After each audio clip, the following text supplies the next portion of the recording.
أعوذ بالله من الشيطان الرجيم. بسم الله الرحمن الرحيم. والنازعات غرقا والناشطات نشطا والسابحات سبحا فالسابقات سبقا فالمدبرات أمرا يوم ترجف الراجفة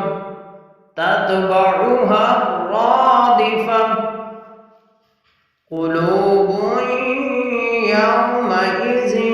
واجفة أبصارها خاشية يقولون أئنا لمردودون في الحافرة أإذا كنا عظاما نخرة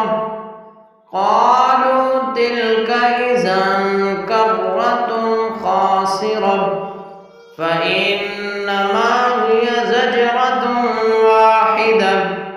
فإذا هم بالساهرة هل أتاك حديث موسى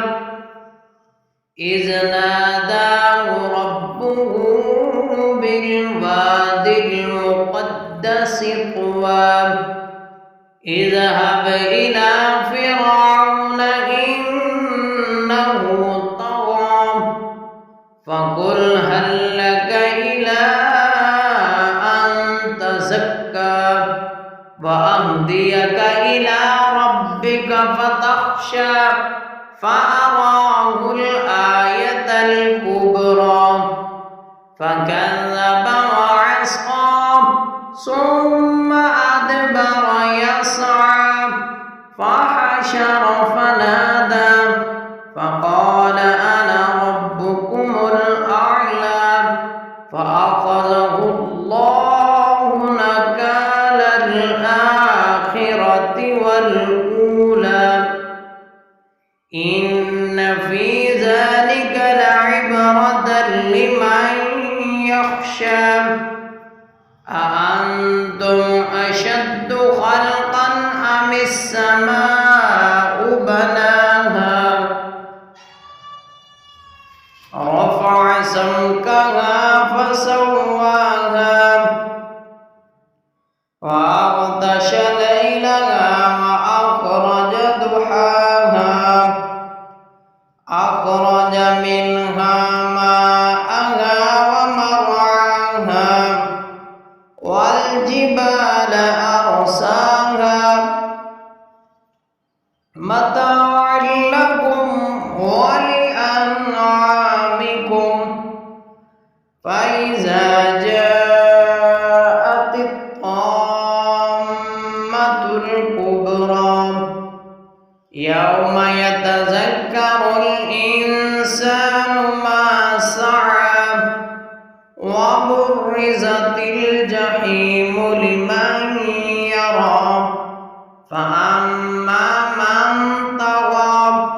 وآثر الحياة الدنيا فإن الجحيم هي المأوى وأما من خاف مقام ربه ونهى النفس عن الهوى فإن الجنة هي المأوى يسألونك عن الساعة أيان مرساها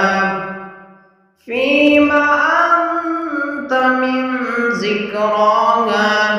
إلى ربك منتهاها